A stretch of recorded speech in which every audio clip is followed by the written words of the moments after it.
Operator होता है क्या है ना? ऑपरेटर होता है क्या है? क्या आप लोग जानते हैं ऑपरेटर क्या होता है? बताएंगे? ऑपरेटर का प्रैक्टिस भी किया है आप लोगों ने, है ना?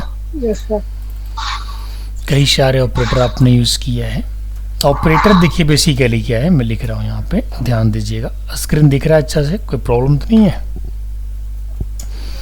ऑपरेटर इज अ सिंबल, है ना, that use to perform mathematical और logical operations on variables and values.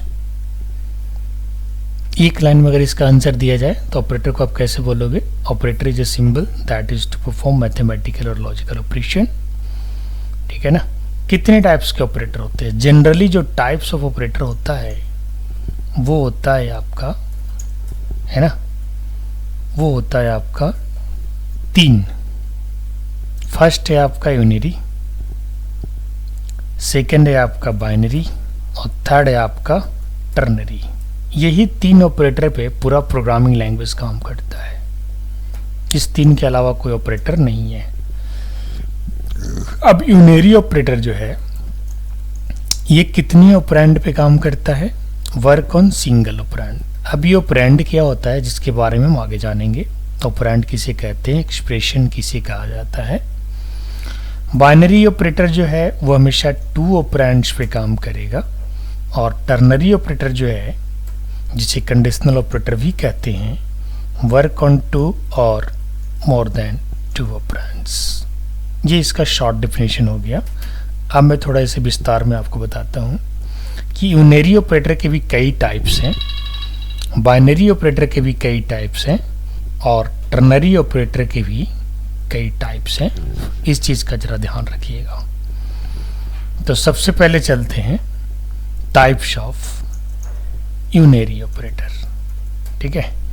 अब इसके जो टाइप्स हैं वो है आपका इंक्रीमेंट और डिक्रीमेंट, ठीक है, और साइज ऑफ ऑपरेटर।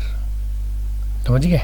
इसके 2 टाइप हैं, एक इंक्रीमेंट और डिक्रीमेंट, जिसमें आपका प्लस ए, ठीक है, मैं इसको इस तरीके से रिप्रेजेंट करता हूँ, प्लस ए, ठीक है। ये हो गया आपका प्री इंक्रीमेंट, और माइनस ए ये हो गया आपका प्री डिक्रीमेंट। ध्यान दीजिएगा, इंक्रीमेंट और डिक्रीमेंट, इसके भी टाइप हैं, आगे बताता हूँ मैं। साइज ऑफ ऑपरेटर का बेसिकली इस्तेमाल हम लोग करते हैं किसी भी डेटा टाइप के साइज जानने का। जस्ट फॉर एग्जांपल, अगर किसी इंटीजर वेरिएबल को हम लोग डिक्लेयर करते हैं और उस वेरिएबल का नाम अगर x है और साइज ऑफ में आप x डाल करके इसको सी आउट करा दोगे, प्रिंट करवा दोगे, तो ये बेसिकली 4 प्रिंट करेगा। इंटीजर को 4 प्रिंट करेगा, लॉन्ग को 8 प्रिंट करेगा, डबल को भी 8 प्रिंट करेगा, फ्लोट को 4 प्रिंट करेगा। ऐसा क्यों? क्योंकि जैसा कि हम सभी जानते हैं कि इंटीजर का जो साइज होता है बिट में 32 बिट्स का होता है और बाइट में 4 बाइट्स होता है।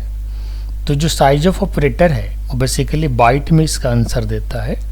तो अगर आप किसी इंटीजर वेरिएबल को यहाँ पे रखोगे और साइज ऑफ को प्रिंट करोगे तो इंटीजर वैल्यू का जो बाइट में वैल्यू होता है वो 4 होता है, 4 दिखाएगा। लॉन्ग को 8 दिखाएगा, क्योंकि लॉन्ग का जो बाइट वैल्यू होता है वो 8 बाइट्स होता है और बिट्स वैल्यू जो होता है वो 64 बिट्स होता है। इस चीज़ को भी बहुत बारीकी से हम लोग आगे जानने वाले हैं। अभी चूँकि अभी आप लोग का स्टार्टिंग है कोडिंग लाइन में, धीरे धीरे सब कुछ आप लोग जान जाओगे। इसमें जितना प्रैक्टिस करोगे उतना ही आपको सीखने को मिलने वाला है। फर्दर मैं इंक्रीमेंट ऑपरेटर को भी आगे डिस्क्राइब करूँगा, डिक्रीमेंट को भी अच्छे से करूँगा विद प्रैक्टिकल एग्जाम्पल। अभी मैं टर्नरी ऑपरेटर के बारे में बताया, अब मैं आपको बाइनरी ऑपरेटर के बारे में बता रहा हूँ। ये तो टर्नरी ऑपरेटर के टाइप हो गए, अब बाइनरी ऑपरेटर के भी टाइप हैं, ठीक है, ध्यान दीजिएगा। टाइप्स ऑफ बाइनरी ऑपरेटर, ये तो हो गया यूनरी, अब हो गया बाइनरी। बाइनरी पे चर्चा करते हैं। बाइनरी के कितने टाइप हैं? अगर मैं इसके टाइप लिखूं तो इसमें आपका आ जाता है अरिथमेटिक,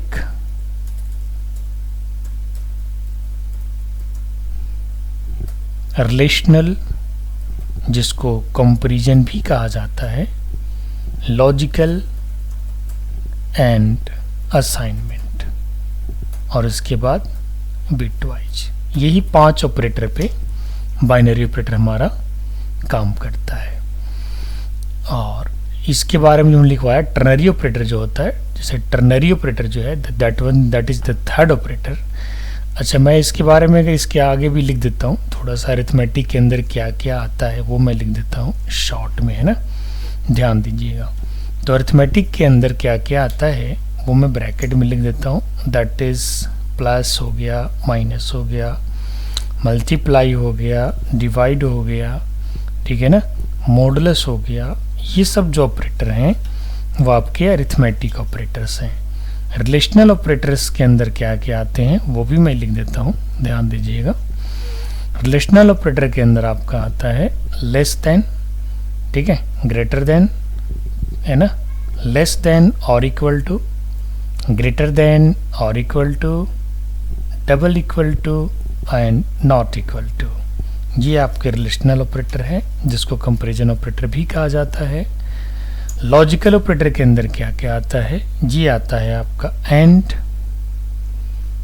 और नॉट, ये लॉजिकल ऑपरेटर हो गया। असाइनमेंट के अंदर बेसिकली 2 टाइप का ऑपरेटर होता है, simple assignment and compound assignment.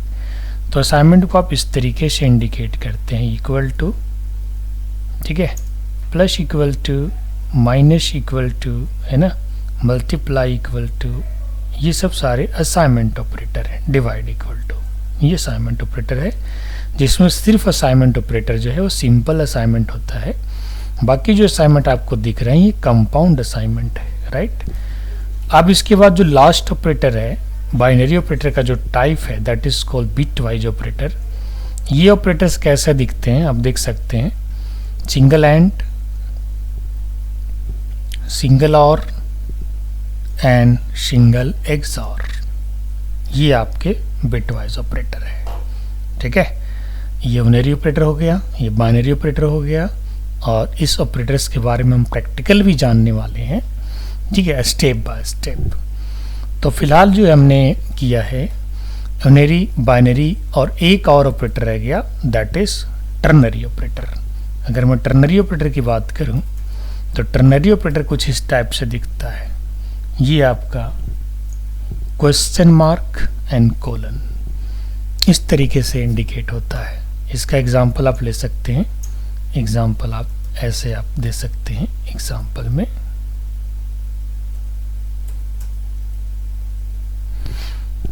जैसे मान के चलो a ग्रेटर देन b, ये अगर a b से बड़ा है तो इसकी वैल्यू a बड़ा होगा और नहीं तो b बड़ा होगा। ये टर्नरी ऑपरेटर का एग्जांपल है जिससे भी हम लोग प्रैक्टिकल के अंदर यूज करने वाले हैं, ठीक है। अब इसके बाद जैसा कि मैंने कहा था कि यूनरी ऑपरेटर जो है उसके भी कई टाइप्स हैं, इंक्रीमेंट के भी कई टाइप्स हैं, डिक्रीमेंट के भी कई टाइप्स हैं, ठीक है। तो यहाँ पे मैं क्या करता हूँ, इसके टॉप में यूनरी ऑपरेटर के बारे में लिखता हूँ कि यूनरी ऑपरेटर है क्या, और इसके बाद इसके टाइप के अंदर कितने टाइप्स काम करते हैं वो भी मैं यहाँ पे लिखने वाला हूँ।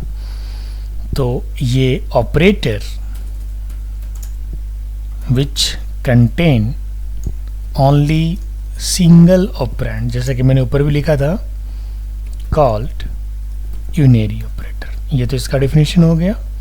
अब यहाँ पे क्या है, इंक्रीमेंट ऑपरेटर है ना। टाइप्स ऑफ इंक्रीमेंट क्या है, इंक्रीमेंट और डिक्रीमेंट, ठीक है। अब ये इंक्रीमेंट ऑपरेटर क्या होता है, डिक्रीमेंट क्या होता है, इसके बारे में भी जानेंगे, है ना। तो यहाँ पे मैं लिखता हूँ, यहाँ पे लिखता हूँ व्हाट इज इंक्रीमेंट ऑपरेटर। ध्यान दीजिएगा, what is increment operator.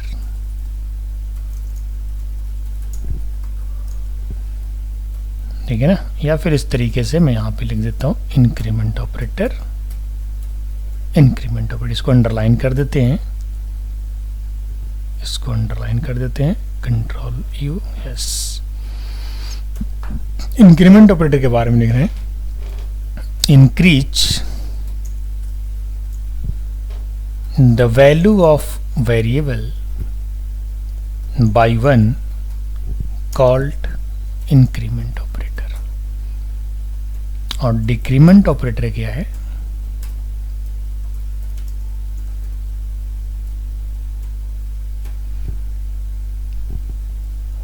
Decrease the value of variable bye 1 called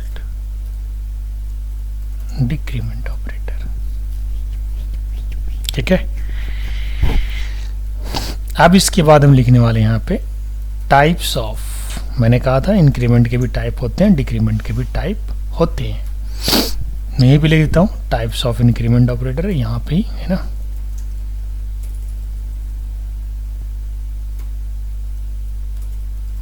types of increment operator. ठीक है। इसके दो टाइप होते हैं, कौन कौन? प्री इंक्रीमेंट और पोस्ट इंक्रीमेंट। अब ये प्री इंक्रीमेंट क्या होता है, पोस्ट इंक्रीमेंट क्या होता है, इसके बारे में प्रैक्टिकल भी हमें जानना होगा। तो यहाँ पे मैं लिख देता हूँ example of pre increment operator.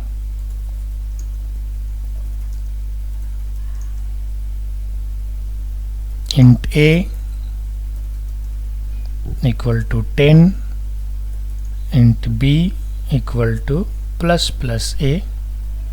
तो इसका आउटपुट क्या होगा जरा बताएंगे आप लोग? सी आउट b, तो इसका रिजल्ट क्या आएगा? इसका रिजल्ट आ जाएगा आपका 11। a का वैल्यू 10 है और a यहाँ पे 10 होगा, लेकिन जैसे उसके पहले प्लस प्लस लगा हुआ है तो वैल्यू यहीं पे इसको 1 से बढ़ा देगा। तो a का वैल्यू 10 प्लस प्लस है 10 प्लस 1 11, तो b को क्या मिला? 11। और जैसे आप b को प्रिंट करोगे तो रिजल्ट क्या आएगा? That is 11। समझ में आया दानिश? कोई दिक्कत तो नहीं है? ये हमारा प्री इंक्रीमेंट का एग्जाम्पल है, ध्यान दीजिएगा। ये हमारा प्री इंक्रीमेंट का एग्जाम्पल है। अब इसके बाद मैं पोस्ट इंक्रीमेंट का एग्जाम्पल लेता हूं, ध्यान दीजिएगा।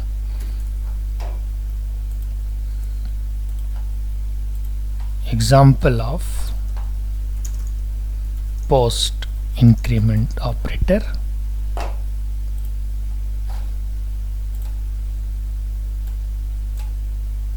ठीक है। पोस्ट इंक्रीमेंट में अगर आप इसी चीज को लेते हो तो क्या होता है, ध्यान दीजिएगा। int a इक्वल टू 10 और int b equal to a plus plus. Cout अगर आप यहाँ पे b को करते हो तो इसका रिजल्ट जो है वो 10 ही रहेगा। बोलो कैसे? सिंटू कैसे? ऐसे इसलिए क्योंकि पोस्ट इंक्रीमेंट ये क्या कहता है कि जो भी a का पहले का वैल्यू है वो a का वैल्यू पहले b में असाइन होगा और बाद में उसको 1 से इंक्रीमेंट किया जाएगा। समझिए बात को। अगर मैं यहाँ पे वापस सी आउट a करूं तो इसकी वैल्यू 11 जरूर हो जाएगा, लेकिन यहाँ पे अभी a का वैल्यू जो है वो पहले जो भी इसकी पीछे का वैल्यू है यानी 10 है वो 10 को असाइन करेगा b में और इसके बाद रिजल्ट हो जाएगा इसका 10। लेकिन फर्दर इसको नेक्स्ट अगर आप a को प्रिंट करते हो तो इसकी वैल्यू पहले से 10 था, इसके बाद इंक्रीमेंट हो जाएगा। यानी एक बार जो वैल्यू होता है, जो करंट वैल्यू होता है, उसको पहले असाइन करता है और बाद में इंक्रीमेंट करता है, क्योंकि इसका नाम क्या है? Post increment. इसमें पहले इंक्रीमेंट कर देता है फिर असाइन करता है, इसमें पहले असाइन करता है फिर इंक्रीमेंट करता है। तो जब ये असाइन करेगा तब तो वैल्यू 10 ही था, इंक्रीमेंट तो बाद में करेगा ना, तब तक तो असाइन हो चुका। समझ रहे बात को? ये दोनों प्रैक्टिकल में आपको करके दिखा दूंगा, आप लोग भी चेक कर लेना। कि पोस्ट में आपका वैल्यू ऑफ बी जो है फर्स्ट टाइम इंक्रीज नहीं करेगा, सेकंड टाइम जो आप ए को प्रिंट करोगे तो उसकी वैल्यू इंक्रीमेंट दिखेगा। मैं आपको अभी करके दिखा दूंगा, इसी सेशन में दिखा दूंगा, चिंता का विषय नहीं है। तो ये हो गया हमारा pre increment and post increment. उसी तरह से डिक्रीमेंट ऑपरेटर के भी टाइप्स होते हैं, ठीक है, उसको भी मैं यहाँ पे लिख देता हूँ। टाइप्स ऑफ डिक्रीमेंट ऑपरेटर, ध्यान दीजिएगा, टाइप्स ऑफ डिक्रीमेंट ऑपरेटर। इसके कितने टाइप होते हैं? 2। जिसे इस तरीके का प्री इंक्रीमेंट का था उसी तरह से पोस्ट और डिक्रीमेंट का भी है। इसमें भी है आपका pre decrement and post decrement. जैसे वहाँ पे इंक्रीमेंट था, यहाँ पे डिक्रीमेंट है।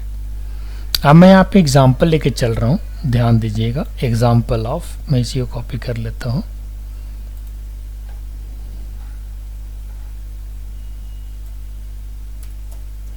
Example of pre decrement operator, ठीक है। तो इसका एग्जाम्पल क्या बनेगा मैं दिखा रहा हूँ। प्री डिक्रीमेंट के अगर आप चलेंगे तो मैंने यहाँ पे इंट का वैल्यू जो है, ध्यान दीजिएगा, इंट ए का वैल्यू 10 फिक्स किया और इंट बी का वैल्यू जो है वो हमने कर दिया --- ए। अब जब रिजल्ट आप बी को प्रिंट कराओगे तो इसका रिजल्ट क्या बनेगा? इसका रिजल्ट बनेगा आपका 9। बोलिए कैसे? तो ऐसे इसलिए क्योंकि इसमें पहले जो ए का वैल्यू है वो पहले माइनस होगा, फिर जो माइनस होने के बाद वैल्यू आएगा वो मिलेगा बी को, क्योंकि ये प्री डिक्रीमेंट है। जैसे यहाँ पे पहले प्लस हो रहा था फिर असाइन हो रहा था, उसी तरह से पहले यहाँ पे माइनस होगा फिर असाइन होगा, ठीक है। लेकिन वही उल्टा केस है आपका पोस्ट डिक्रीमेंट में। हम इसको देख लीजिए पोस्ट डिक्रीमेंट कैसे काम करता है। Yes sir. पोस्ट डिक्रीमेंट अगर आप लेके चलते हो, चारों की प्रैक्टिस में आपको आज ही करके दिखा दूंगा। इंट ए इक्वल टू 10 लिया, इंट बी इक्वल टू हमने लिया ए माइनस। पोस्ट जब भी आपको लगेगा तो वेरिएबल के नेम के बाद, अच्छा इसी वेरिएबल जो है ना, ये जिसको ना इसको ऑपरेंड भी बोलते हैं। जो मैं ए लिख रहा हूँ ऑपरेटर से पहले या ऑपरेटर के बाद में, तो इसको क्या बोला जाता है? ऑपरेंड। ये सिंगल ऑपरेंड है, इसीलिए यूनरी ऑपरेटर का डेफिनेशन में लिखा गया है कि operator which contain only single operand called unary operator and it work on single operand. यानी जो भी आप ऑपरेटर यूज़ कर रहे हो यूनरी ऑपरेटर, उसके साथ एक ही ऑपरेटर काम कर रहा है, एक से ज़्यादा ऑपरेटर काम नहीं कर रहा और एक से ज़्यादा ऑपरेंड काम नहीं कर रहा है, तो इसी को ऑपरेंड बोलते हैं, है ना। जो आप वेरिएबल का नाम दिए यहाँ पे ऑपरेटर के साथ लगा हुआ है, इसीलिए ऑपरेंड कहलाएगा। कंप्लीट जो लाइन है वो क्या कहलाता है वो आगे हमको सेशन में बताऊँगा। अब यहाँ पे देखिएगा तो मैं यहाँ पे पोस्ट डिक्रीमेंट को यूज़ कर रहा हूँ, और पोस्ट डिक्रीमेंट को यूज़ करने के लिए मुझे यहाँ पे क्या करना होगा? ए माइनस। यहाँ पे तो मैंने माइनस ए किया, लेकिन यहाँ पे क्या करना पड़ेगा? ए माइनस। और अगर आप ऐसा करते हो तो जो वैल्यू ए का है वही आपका बी का भी दिखेगा। यहाँ पे अगर आप बी को प्रिंट करोगे तो रिजल्ट क्या दिखेगा? 10 या 9? बताइए जरा। That is 10। बोलिए कैसे? जैसा कि मैंने बताया था कि पहले पोस्ट में, चाहे वो इंक्रीमेंट हो चाहे डिक्रीमेंट हो, पहले वैल्यू असाइन होता है फिर इंक्रीमेंट या डिक्रीमेंट करता है। तो ए का इनिशियल वैल्यू कितनी है? 10। वो 10 किसको दे देगा? बी को। यहाँ से प्रिंट करेंगे तो रिजल्ट क्या मिलेगा आपको? 9, ठीक है ना, 10 मिलेगा। बिल्कुल सही बात है, ठीक है ना जी। तो ये हो गया आपका यूनरी ऑपरेटर। और यूनरी ऑपरेटर के पहला टाइप दैट इज इंक्रीमेंट और डिक्रीमेंट ऑपरेटर। इसके बाद साइज ऑफ ऑपरेटर, और ये दोनों ऑपरेटर को आज प्रैक्टिकल भी दिखा देंगे। फिर नेक्स्ट बाइनरी चलेंगे। अभी आपका ये चलेगा ऑपरेटर का सेशन, अभी 2-3 लेक्चर तक चलेगा, ठीक है ना। मैं आपको दिखाता हूँ, काफ़ी बड़ा टॉपिक है ऑपरेटर का।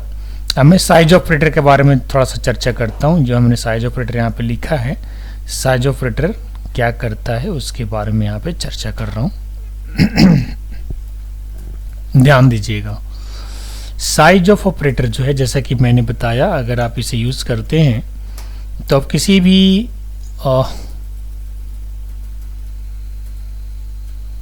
किसी भी डेटा टाइप का साइज जान सकते हैं। अब ये साइज ऑपरेटर होता क्या है? It is used to print out the size of data types और वेरिएबल्स।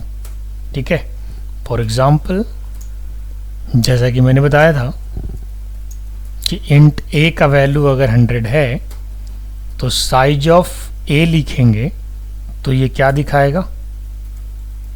क्या दिखाएगा बताइए जरा, इसका रिजल्ट आएगा 4। समझ गए? रिजल्ट कितना आएगा? 4। क्यों भाई? क्योंकि इंटीजर का साइज बाइट में कितना होता है? 4। वही अगर आप लॉन्ग डेटा टाइप लेते हो, लॉन्ग अगर आप लेते हो, ध्यान दीजिएगा, अगर आप लॉन्ग लेते हो, लॉन्ग x और इसकी लॉन्ग वैल्यू डालते हो और सी आउट आप करते हो साइज ऑफ x, तो इसका रिजल्ट क्या आएगा? 8। क्या रिजल्ट आएगा? 8, क्योंकि लॉन्ग वैल्यू को जो बाइट में साइज होता है वो कितना होता है? 8 होता है, 8 बाइट्स। ठीक है, इसकी सबकी साइज में आपको लिखवा दूंगा। इस तरीके से आप यूनरी ऑपरेटर के एग्जांपल्स में यहाँ पे लिखवा दिया है, नोट्स के अंदर लिखवा दिया है। अब इसकी प्रैक्टिस आपको मैं करके दिखा देता हूँ। तो सबसे पहले प्रैक्टिस हमें करना है एग्जाम्पल ऑफ प्री इंक्रीमेंट। ठीक है, ध्यान दीजिएगा।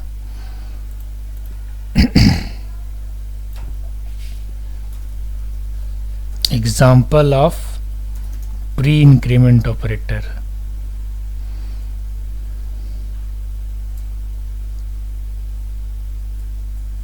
प्री इंक्रीमेंट ऑपरेटर के लिए हमें क्या करना है? जैसे मान के चलो इंट a का वैल्यू 10 है और सेम वही एग्जांपल में लेता हूँ, इंट b का वैल्यू जो है वो ++ a है। ठीक है, और इसका रिजल्ट मैंने क्या कहा था? 11 आएगा। अब मैं सी आउट क्या कर रहा हूँ? वैल्यू ऑफ b और क्या आना चाहिए? 11 आना चाहिए। यस या नो चिंटू? दानिश? तो अब देखिए मैं चेक कर लेता हूँ कितना रिजल्ट आता है, क्या आता है।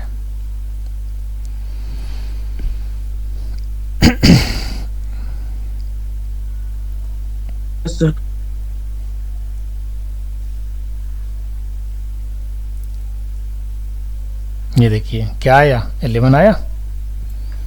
यस या नो? Yes sir. हाँ, ये तो समझ में आ गया प्री इंक्रीमेंट कैसे काम कर रहा है। वही अगर मैं प्री डिक्रीमेंट चलूँ या पोस्ट इंक्रीमेंट चलो, पोस्ट पे चलो, पोस्ट इंक्रीमेंट अगर आप चलते हो तो ++a इधर की जगह इधर आ जाएगा। यस या नो? अब क्या दिखेगा? a का वैल्यू भी 10 और b का वैल्यू भी 10 ही दिखेगा। मैं आपको दिखाता हूँ। Value of a is a and value of b is b। ठीक है, तो a भी 10 और b भी 10। यस या नो? बताइए जरा। क्योंकि इस बार वैल्यू नहीं बढ़ेगा, क्योंकि ये पोस्ट है और पोस्ट क्या कहता है कि जो पीछे का वैल्यू है वही पहले असाइन होगा बी में, और बाद में अगर आप ए को प्रिंट करते हो ना तो उसकी वैल्यू आपको बढ़ के मिलेगा। Now the value of A H अगर आप प्रिंट करोगे तो क्या मिलेगा? 1 बढ़ करके मिलेगा। दिखाऊं आपको? ये देखिए मैं यहाँ पे ना एक ब्रेक लाइन प्रिंट करवा देता हूँ /n मार करके। Now the value of A after decrement, after increment है ना, आफ्टर पोस्ट इंक्रीमेंट। मैंने क्या कहा था कि फर्स्ट टाइम ए का वैल्यू इंक्रीमेंट नहीं होगा। फर्स्ट टाइम जो वैल्यू है पोस्ट के केस में वही बी को असाइन हो जाएगा, और इसके बाद साथ साथ असाइन होने के बाद ये वैल्यू अपडेट हो गया, यानी अब ये 11 हो गया। तो ए को प्रिंट करेंगे तो क्या दिखाएगा? 11, और बी को प्रिंट करेंगे तो क्या दिखाएगा? 10। क्यों भैया? क्योंकि ए का जो पुरानी वैल्यू 10 है वो बी को पहले ही मिल गया था, बाद में बढ़ा है। तो ये पोस्ट का मतलब होता है। आप देख सकते हैं इसका आंसर।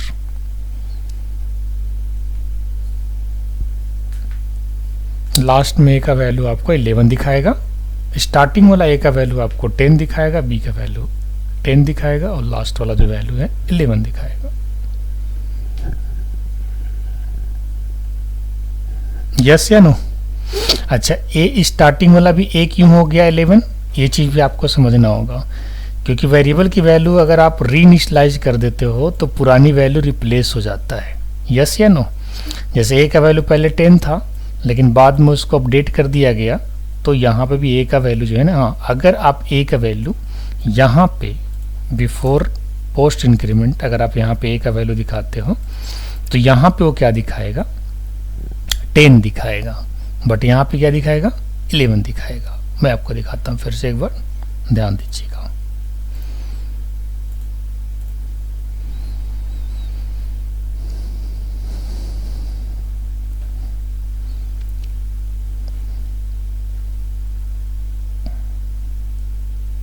ए का वैल्यू 10, बी का वैल्यू भी 10, और देखिए फिर आफ्टर इंक्रीमेंट ए का वैल्यू 11 हो गया लास्ट में।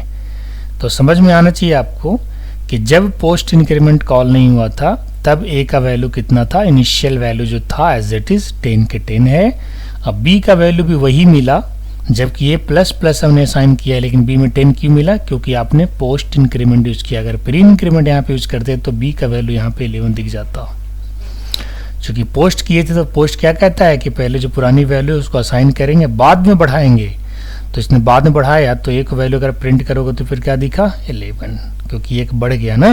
अब प्लस प्लस बाद में लगाओ या पहले लगाओ, बढ़ेगा तो एक ज़रूर, लेकिन प्री में यानी पहले जब प्लस प्लस लगेगा तो उसी टाइम बढ़ जाएगा, और बाद में जब प्लस प्लस लगेगा तो वैल्यू पहले असाइन होगा फिर बढ़ेगा। इस चीज़ का ध्यान रखिएगा। समझ में आया?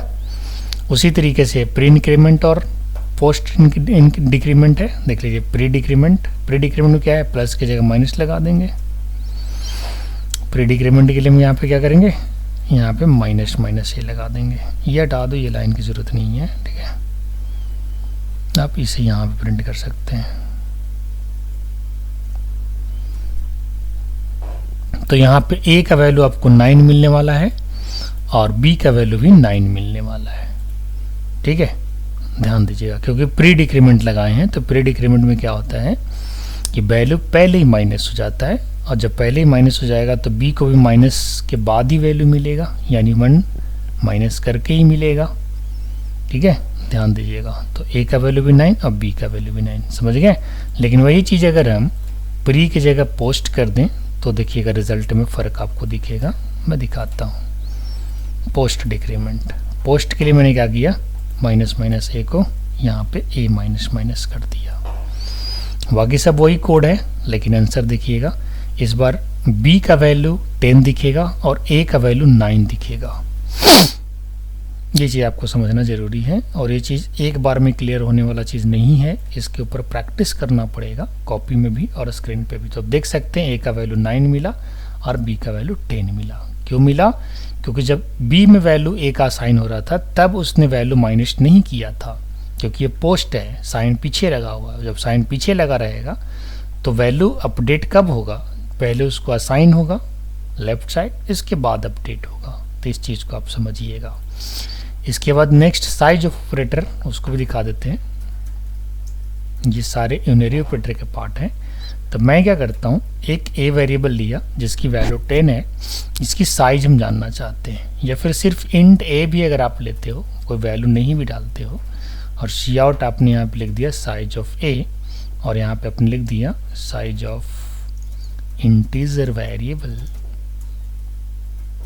ईच साइज ऑफ ए, और अगर आप इसे एग्जीक्यूट कराओगे तो ये 4 दिखाएगा, क्योंकि इंटीजर का जो साइज बाइट्स में होता है वो 4 बाइट्स का होता है।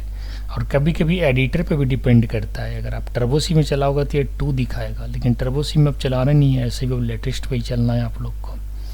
तो हर जगह इंटीजर का साइज जो होता है, जितने भी हाई लेवल के लैंग्वेज हैं उस सब में जो होता है वो 4 बाइट्स होता है। देखिए रिजल्ट 4 आया।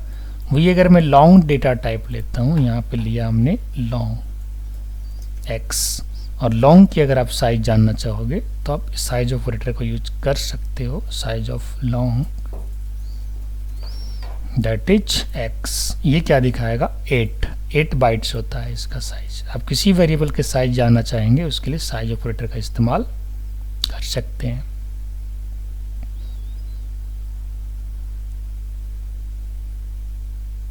ए का 4 और बी एक्स का यानी लॉन्ग वेरिएबल का 8। देखिए यहाँ पे, हालांकि यहाँ पे x जो है लॉन्ग का भी 4 ही दिखा रहा है।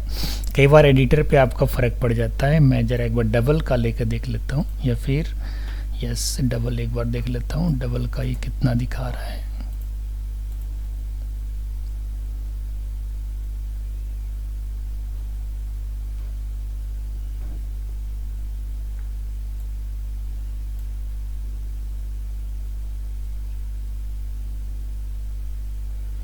डबल का इसने 8 दिखाया है, ठीक है।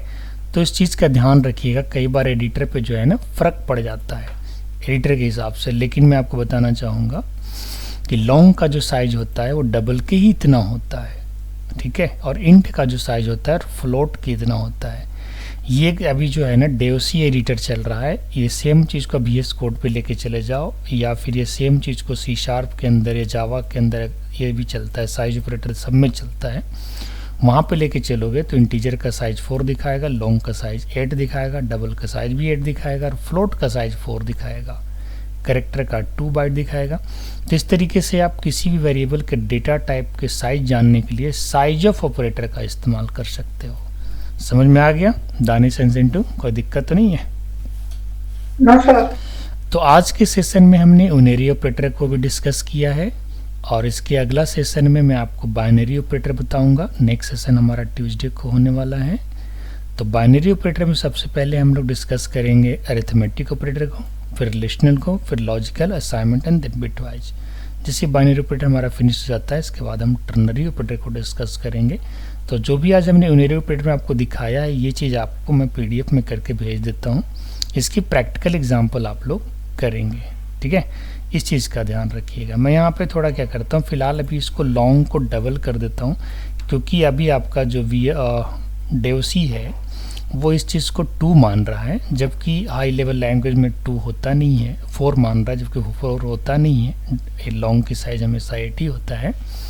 तो मैं यहाँ पे फिलहाल अभी डबल कर देता हूँ, और डबल का साइज यहाँ पे 8 रिजल्ट सही है, इंटीजर के लिए भी सही है अकॉर्डिंग टू योर एडिटर। हालांकि अगर आप हाई लेवल की लैंग्वेज में जाएंगे तो ये प्रॉब्लम ही नहीं आएगा। तो ये प्रॉब्लम सिर्फ पुराने एडिटर में होता है ना, न्यू एडिटर में नहीं होगा। तो इस तरीके से आज हमने ऑपरेटर को फिनिश नहीं किया, यूनरी ऑपरेटर को सिर्फ फिनिश किया है। बाकी बाइनरी और टर्नरी हमारा रह गया है, जो कि नेक्स्ट सेशन में हम लोग जानेंगे। तो आज के इस वीडियो सेशन में इतना ही। बाकी कोई डाउट्स वगैरह होगा तो सुपर लैब में हम लोग डिस्कस कर लेंगे, और अगर ऑनलाइन आप पूछना चाहते हैं ऑनलाइन कमेंट करके भी डाउट क्लियर कर सकते हैं। तो आज के सेशन में इतना ही। मैं थोड़ी देर में इसे PDF बना करके आपको भेजता हूँ। All the best.